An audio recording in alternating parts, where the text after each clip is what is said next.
Meu nome é Marina Macambira, eu nasci em Campinas, cidade que eu não conheço. Eu só nasci lá. Antes de vir para ECA, eu morava em Sorocaba, que é interior de São Paulo, aqui pertinho também.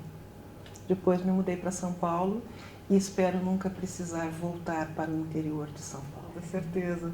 Minha família, uma família pobre, mas não tão pobre. Eu tive condição de não precisar trabalhar até entrar na faculdade. Não era uma família particularmente culta, nem muito instruída, mas era uma família que valorizava bastante a educação. Eu fui criada para estudar e para me formar e para ter um emprego. Não fui criada para casar, né, como muitas mulheres da minha geração foram. Na minha casa sempre teve livros. Era hábito na época, entre as famílias de interior, se compravam livros, coleções encadernadas, que ficava bonito na estante. Eu lembro da minha grande aflição em querer ler e não conseguir, e ter que esperar um adulto ler para mim. A minha relação com a escola foi péssima. Eu detestei a escola desde o primeiro dia em que eu pus os pés em uma. Foi o primeiro ambiente de autoritarismo, repressão, injustiça e crueldade com o qual eu me relacionei. Eu sinto muito dizer isso, mas é verdade. A primeira professora foi uma senhora chamada Dona Eugênia, que era uma fanática religiosa, era uma senhora super católica. Ela levava a religião para dentro da sala de aula. Ela chegava ao cúmulo de perguntar para as crianças quem tinha ido à missa no domingo. Eu não ia à missa.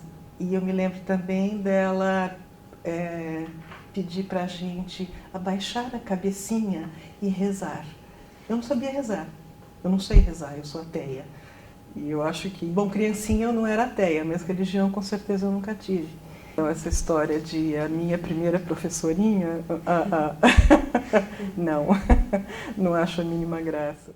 Como eu cheguei aqui na ECA, eu costumo falar que eu devo ter entrado por uma sorte muito grande, porque eu frequentei uma escola pública do estado, não é tão ruim quanto é hoje, mas, enfim, escola pública, eu não fiz cursinho, eu estudei sozinha, muito mal, e passei no susto. Menina do interior, 18 anos, saí da casa dos pais e vim cair na ECA em 1979, isso aqui fervia.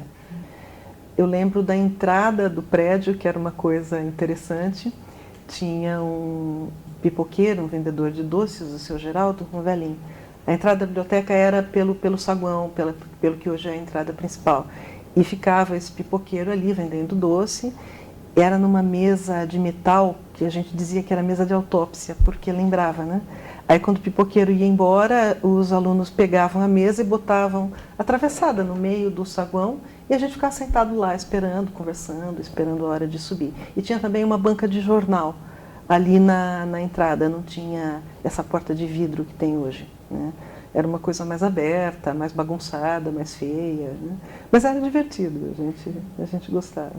Tem uma história que acho que eu não contei no meu blog ainda, mas que não é engraçada, mas é uma coisa que eu me lembro sempre. Eu ainda estudante, um professor me chamou num canto e falou: ó, o pessoal da biblioteca está com um problema e as bibliotecárias já esgotaram todos os recursos e o único jeito é os alunos se mobilizarem.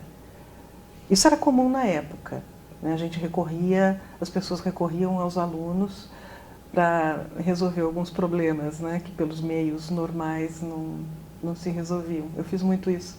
O problema era que a biblioteca precisava de espaço, para variar, a biblioteca sempre precisa de espaço, e tinha um grande salão da escola que era ocupado por um depósito de livros da EDUSP, da editora da USP. Por mera coincidência, o diretor da ECA e o presidente da EDUSP eram irmãos.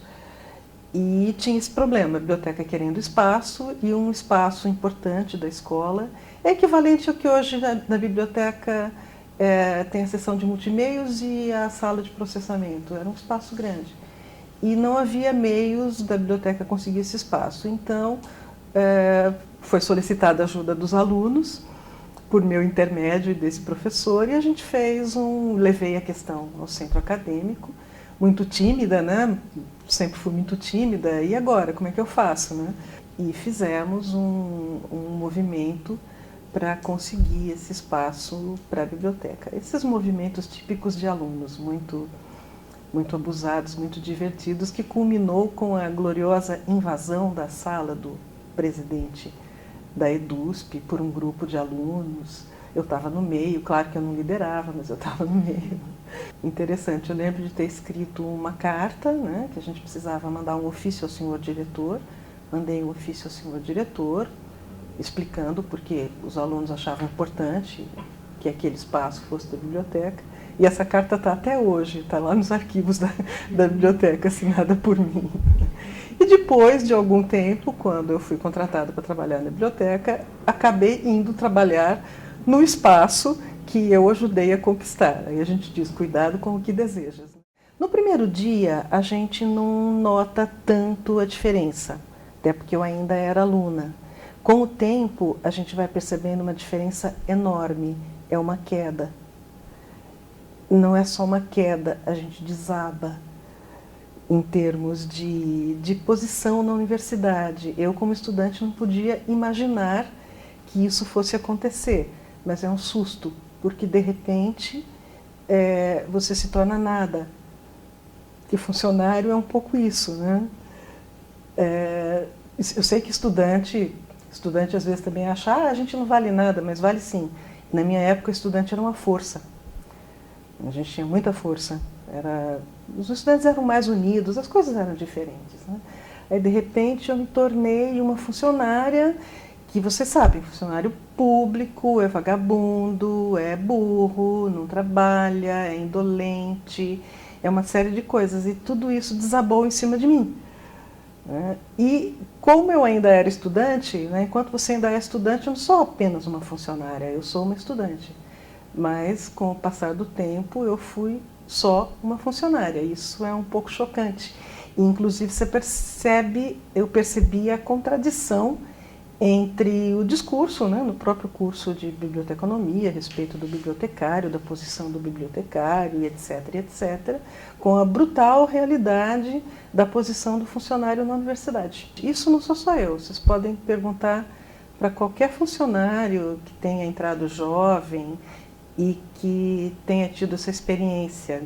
Claro que com o tempo a gente percebe, né, o que está acontecendo, e eu sempre tive bons mecanismos de defesa, né, para não ser humilhada e para não ser estigmatizada como uma pessoa sem importância, sem inteligência nem nada.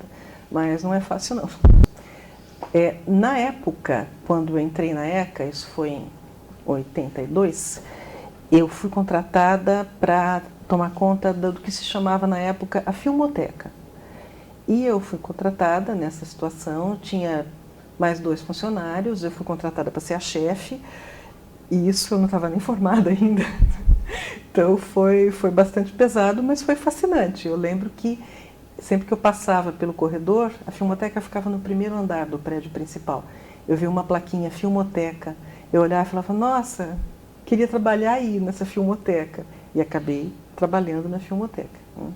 Foi um longo percurso de trabalho com organização de filmes, aprender o que é um filme, aprender o que é que os usuários de cinema precisam, como esse material precisa ser organizado, descobrir que as técnicas tradicionais, os recursos tradicionais da biblioteconomia não funcionavam tão bem assim para esse tipo de acervo e procurar soluções. Foi muito difícil, mas foi muito interessante. Quando eu entrei não tinha videocassete.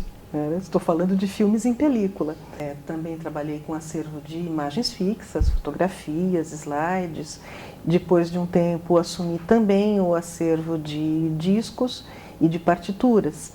Desde que eu entrei aqui na ECA, eu trabalhei muito pouco com livros e com texto. Eu sempre trabalhei com os documentos audiovisuais, que é realmente o que eu gosto de fazer, além de atender público, porque eu adoro atender público, ficar na biblioteca, ajudando as pessoas, isso eu gosto muito. Quando as pessoas me perguntam, por que tanto tempo na ECA? Bom, porque eu nunca achei um outro lugar que eu pudesse trabalhar com documentação audiovisual e com áreas que me interessassem tanto. Tem dias que é muito corrido, tem dias que é mais tranquilo. Agora eu estou no atendimento ao público e que tem uma coisa interessante, você nunca sabe o que vai acontecer. Então as pessoas falam, trabalho de biblioteca é rotineiro, é chato. Bom, para quem não gosta de ficar o dia inteiro no mesmo lugar, pode ser chato, pode ser rotineiro, mas na verdade é uma incógnita, porque você não sabe o que vai acontecer. E uma coisa que sempre me incomodou demais eram os discursos.